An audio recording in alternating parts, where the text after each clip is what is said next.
Hello, welcome to the student. Today I am in your class going to discuss about the life history of silkworm. Life history में बताने जा रही हूँ, लेकिन इससे पहले हमें सबसे पहले जानना ये जरूरी है कि हमें सिल्क क्या है। बहुत सारे लोग जो सिल्क के कपड़े पहनते हैं, सिल्क की साड़ियाँ पहनते हैं, कोई बनारसी सिल्क कुछ बोलते हैं ना, तो ये सिल्क जो है वो हमें कहाँ से मिलती है? एक नेचुरल फाइबर है that is obtain from the worms, that is known as the silk worm. एक वर्म से मिलते हैं जिसका नाम है सिल्क वर्म। और ये जो सिल्क हमें जो है इसे कल्चर करने के लिए ये कहाँ से है? तो it is generally comes out from the cocoon. Silk जो हमें मिल रहे हैं, सिल्क के थ्रेड जो मिल रहे हैं वो हमें कहाँ से मिल रहे हैं? सिल्क के कोकून से है। और ये सिल्क का कोकून जो है वो कहाँ डेवलप होते हैं? तो जनरली हमें मेल और फीमेल दो हैं, और ये जो मेल और फीमेल एग्स को हैच करेंगे हैं, less eggs, or from that eggs how the silkworm develop. Today I am going to discuss on this matter. आज मैं उसी मैटर पर डिस्कस करने जा रही हूँ। तो सबसे पहले बिहार भी में भी एक आपका आसपास का एक इलाका है भागलपुर, जहाँ आप लोग बराबर सुनते होंगे कि भागलपुरी सिल्क, भागलपुरी सिल्क के कपड़े हैं, भागलपुरी चादर है, सिल्क के चादर हैं, ये है तो सिल्क से ही है। तो जरूर भागलपुर में सिल्क की खेती होती होगी। और खेती तो नहीं है कि फार्मिंग है, वहाँ डाले प्लगिंग किए और वहाँ पे कोई सीड्स डाल दिए, तो ऐसा नहीं है। सिल्क के वर्म को उनको कल्चर करने के लिए the rearing of the silk worm on a larger scale, that is called sericulture. Silk को हम लोग जितना ज़्यादा पालते हैं, जैसे हम गायों को पालते हैं तो गौशाला कहलाता है, उसी तरह से सिल्क को जो है पालने के लिए the rearing of the silk worm on a larger scale on the mulberry trees, उसके ऊपर पालते हैं, तो that is called sericulture. अब ये हमारे अब इंडिया में हमारे कौन कौन से ऐसे जगह हैं जो सिल्क के जो है कल्चर करने में फेमस है? तो सबसे पहला जो हमारा सबसे ज़्यादा कमर्शियल स्केल पर जो हम सेरी कल्चर कर रहे हैं, तो किन किन जगहों पे है? तो हमारा इंडिया में सबसे ज़्यादा सिल्क का प्रोडक्शन, सिल्क का जो है कल्टीवेशन कहाँ होता है या सेरीकल्चर कहाँ करते हैं? तो आसाम में। सेकेंड स्टेट हमारा आ रहा है बिहार, तीसरा आ रहा है एमपी, चौथा है आपका उड़ीसा, फिर कर्नाटका और तमिलनाडु, जहाँ पे जो है सिल्क के हम कल्चर करते हैं, सेरीकल्चर।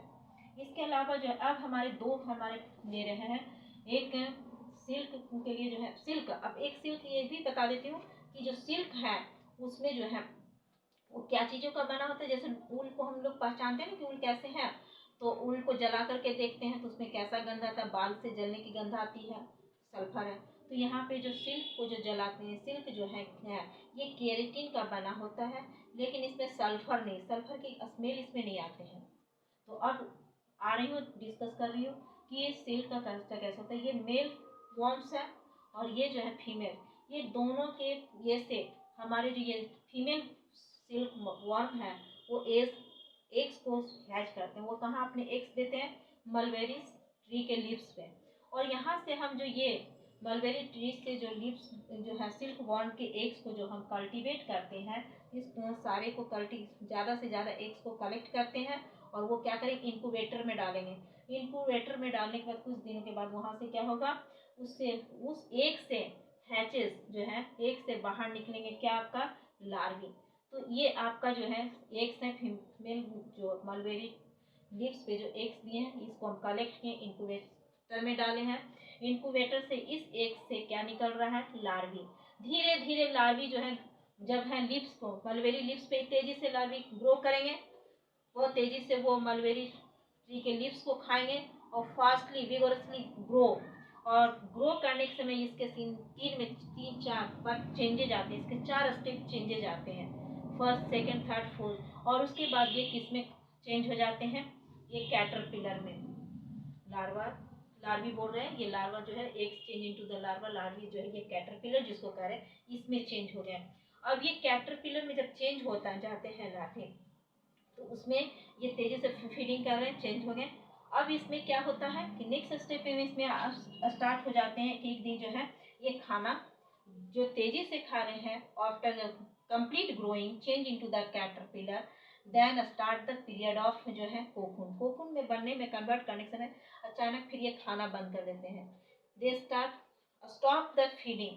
और जब वो स्टॉप फीडिंग कर देते हैं तो फिर वो रेंग करके ट्विग्स टहनियों पे चढ़ना शुरू करेंगे, और टहनियों पे चढ़ेंगे तो फिर इसके चारों तरफ, ये अपने बॉडी के चारों तरफ पे क्या करेंगे, स्पिनिंग, चारों तरफ स्पिन, धागेनुमा रचना जैसे बनने लगे, जिसको कहते हैं स्पिनिंग द कोकून्स। और इस स्टेज को कोकून्स में जब पूरे तरह से स्पिनिंग हो जाता है, लपटा जाता है, तो उस स्टेज को क्या कहते हैं, प्यूपा।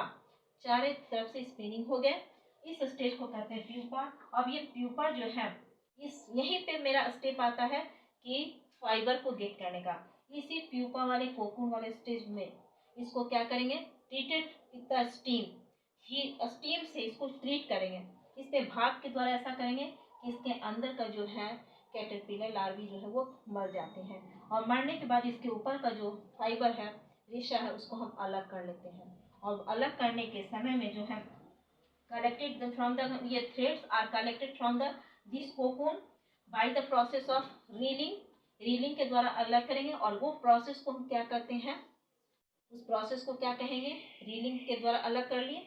और उसके बाद जो है that process is called reeling and it is only done with the hand. और अगर यहाँ पे इस स्टेप से हम अगर थ्रेड को नहीं निकालें, अगर मैं वही छोड़ दूँ, तो फिर ये कोकून से जो प्यूपा है, दैट जो है the cocoons which is comes out from this cocoon, इससे अपने आप निकलेंगे। और अपने आप जब इससे हैच करके निकलेंगे तो ये जो हमारा थ्रेड है वो डैमेज हो जाएगा, और ये जो silk pupa it develop into the silk moth, और ये freely into the worms change हो गए। ध्यान आई। फिर से एक बार मैं बता रही हूँ कि मेल और फीमेल्स जो है सिल्क वॉर्म्स, ये दोनों की मीटिंग से वो एग्स देंगे। और एग्स कहाँ देते हैं, मलबेरी ट्री के लीव्स के ऊपर। इस एग्स को हम लोग कलेक्ट करते हैं, और कलेक्ट करके इंक्यूबेटर में डालते हैं। वहाँ से एग से निकलता है लार्वी, और ये लार्वी जो है बहुत तेजी से मलबेरी ट्री के लीव्स को खाना शुरू करते हैं, तेजी से ग्रो करते हैं। और उस during the growing period it skin will be changed 4 times, 4 बार इसके स्किन का जो है चेंजेस होते हैं।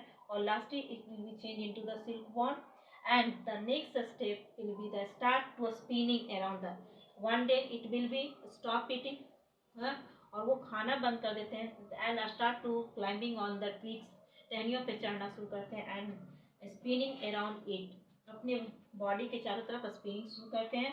That is called the कोकूनिंग।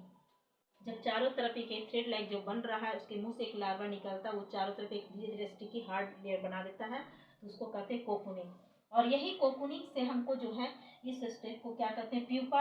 अब यहाँ से हमको जो है थ्रेड गेट करना है, तो इसको स्टीम से काफ़ी तेज स्टीम देंगे। स्टीम देने से इसके अंदर का जो है वो लार्वी किल्ड हो जाते हैं, मर जाते हैं, और फिर इससे जो है हम थ्रेड को, फाइबर को अलग करते हैं। That process is called the reeling. Okay, it is only done with the help of hand, and if we do not get the thread from it, अगर इससे हम थ्रेड को नहीं निकालते हैं तो फिर क्या होगा कि ये इससे जो है वो इंसेक्ट बाहर निकलेंगे और completely grow into the silk moth. It is a free silk worm. So this is the life history of the silk warm. अब मुझे लगता है कि आप लोग को अच्छी तरह से समझ में आ गई होगी, और अगर समझ में आ गई है तो इसे सब्सक्राइब करिएगा और लाइक ज़रूर कीजिएगा। ओके।